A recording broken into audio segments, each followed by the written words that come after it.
네, 오늘 대표님 이야기 정말 잘 들었습니다. 이야기를 이렇게 듣다 보니까 사실 우리가 무슨 거창한 에피소드가 아니더라도 그냥 친구의 툭 일상의 이야기 한 편이 기억에 굉장히 오래 남을 때가 있거든요. 그런 평범한 삶의 이야기가 이렇게 컨텐츠가 될 수 있다는 게 또 인상 깊었어요. 그래서 요즘은 이런 스토리, 이야기가 자산인 시대인데 이야기 자산이 굉장히 풍부하실 것 같아요. 지금 운영하고 있는 이야기 플랫폼에도 많은 얘기들이 담겨 있을 것 같은데 어떻게 운영하고 계시나요?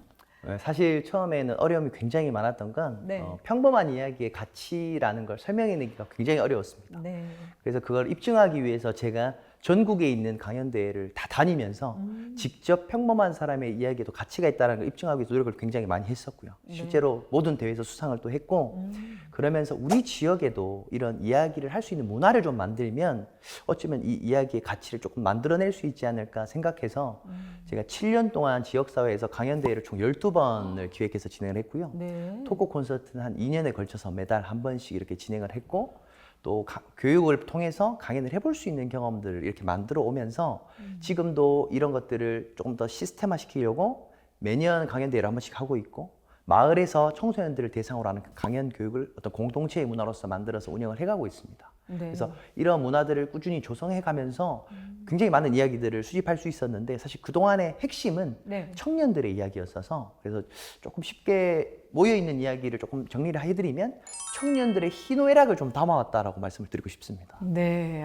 그렇군요. 사실은 우리가 이야기를 못하는 사람은 없어요. 이야기할 기회와 장소가 별로 없었을 뿐이지. 그런 이야기들을 모아서 특히 또 청년에 좀 주목을 해서 하나의 이야기, 뭐 경연대회라든지 이런 것들을 통해서 그런 기회를 제공해 주신 건데 사실 개인적으로 이제 그런 이야기들을 처음에 들으면서 가치를 스스로도 발견해 가면서 그런 이야기들 중에 가장 인상 깊었던 이야기 혹은 내가 이 이야기를 가지고 한번 일을 해봐도 되겠다 하는 어떤 계기가 된 어떤 사례가 있을까요? 굉장히 많은데요. 네. 네, 인상 깊었던 이야기들을 몇 가지 좀 공유 드리면 네.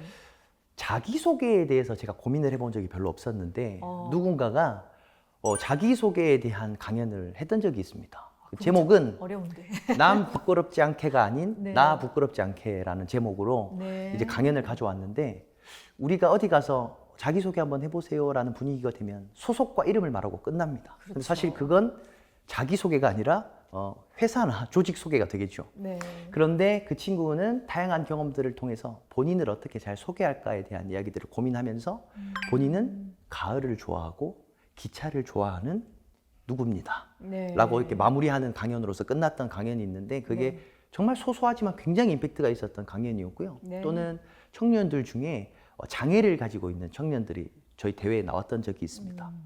시청각 장애를 가지고 있는데 첼로를 연주하고 싶은 꿈을 가지고 계셨습니다. 네. 그래서 연습할 데가 없어서 집에서 막 연습을 하시는데 주변에서 이제 민원이 들어온 거죠.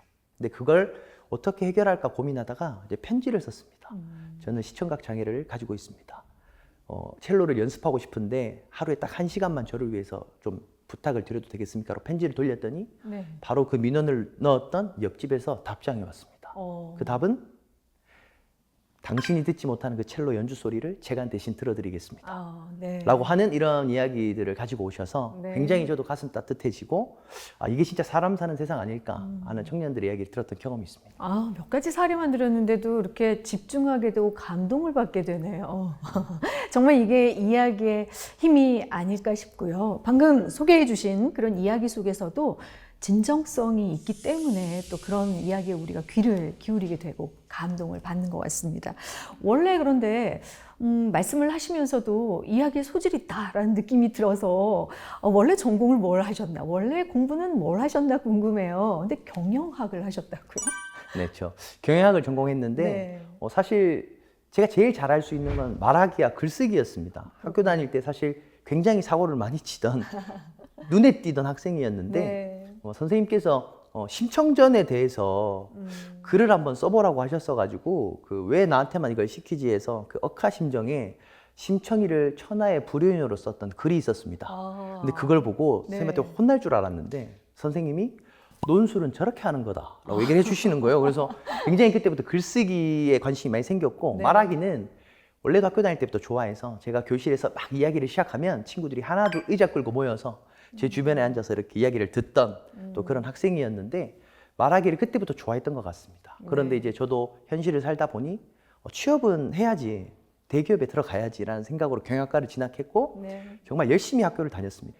덕분에 대기업의 채용연계 인턴으로 뽑혀갔습니다.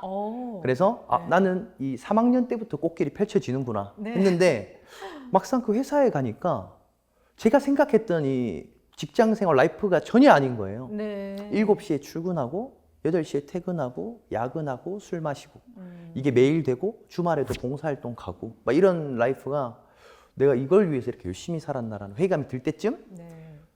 내가 좋아하는 일이 뭐였지라는 생각을 하게 됐어요. 근데 그때 군대에서 제가 자기계발서 읽다가 그 유명한 작가님들의 책을 읽고 든 생각이 네. 이 사람들은 자기가 좋아하는 일을 하면서 책 쓰고 강연해서 먹고 사네?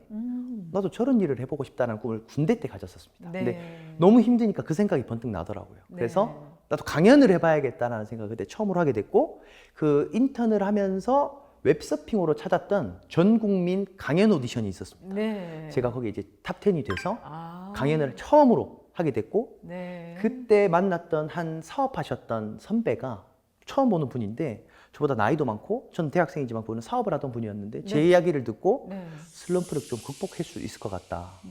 내일부터 열심히 살아야겠다는 생각이 들었다. 감사하다라는 이야기를 딱 듣고 이 일을 내가 한번 해봐야겠다. 네. 누군가에게 내가 영향을 미칠 수 있는 사람이 될 수 있겠다는 생각으로 이 일을 시작하게 된 것 같습니다. 아, 그렇군요. 대표님의 이야기. 어떻게 보면 꿈과 현실 사이에서 정말 많은 갈등이 있었지만 결국은 나의 꿈을 그리고 내가 좋아하는 것, 내가 잘하는 것을 위해서 방향을 잡고 간 대표님의 이야기에 또 많은 분들이 감동을 할 것 같아요. 용기도 얻고요. 그래서 이제 좋은 긍정적인 어떤 효과들도 많이 지금 나오고 있는데 올해 광주 청년주간 총감독을 맡으셨다고 합니다. 청년들에게 또 청년들의 이야기에 귀를 기울였기 때문에 또 이런 직책까지 주어진 게 아닌가 싶은데요.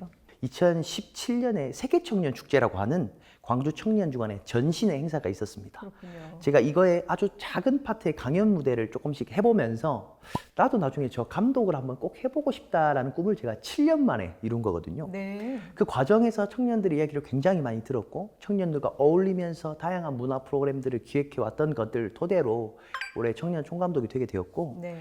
그동안의 청년주간은 청년들이 단순히 향유할 수 있는 형태의 문화 많이 와서 많이 즐기세요의 방향성으로 많이 왔다면 저는 올해 많이 참여해서 그 하나하나의 주체가 되고 주인이 될 수 있는 문화로 무대를 유명인이나 또는 막 시끄러운 음악들로 채우는 형태보다는 이 청년들이 지역에서 하고 있는 공연들, 예술들, 이야기들을 무대에 올리고 부스 하나하나에도 어떤 업체나 이런 걸 좀 하기보다는 청년 한 명 한 명을 직접 만나면서 하나하나의 컨셉을 잡아가면서 청년들로 채워지는 축제를 꿈꾸고 있습니다. 그래서 네. 저희 올해 청년 주간의 컨셉이 청년의 이야기로라는 의미가 있는데요. 이야기로 제가 길로자를 써서 중의적으로 네. 청년의 이야기로 채워지는 축제이자 청년들의 이야기로 길이 구성되어 있는 곳이다.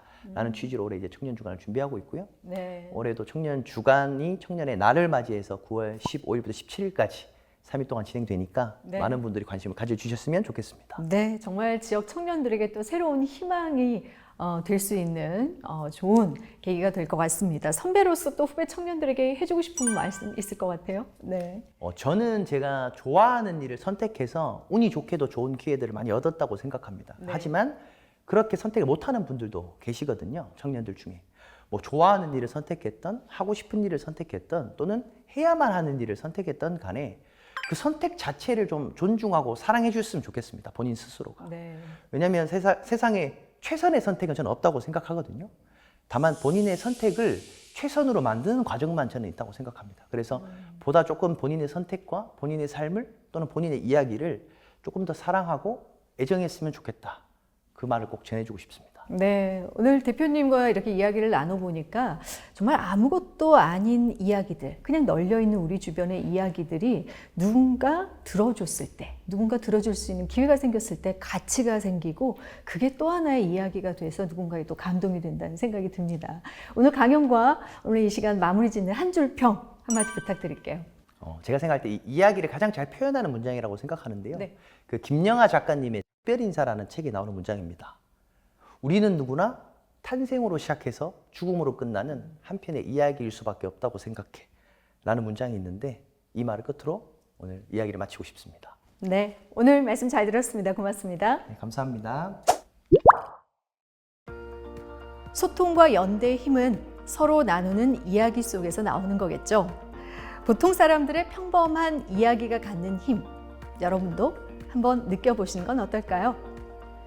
자, 오늘 내일을 여는 보이스는 여기서 마무리 짓겠습니다. 함께해 주신 여러분 고맙습니다.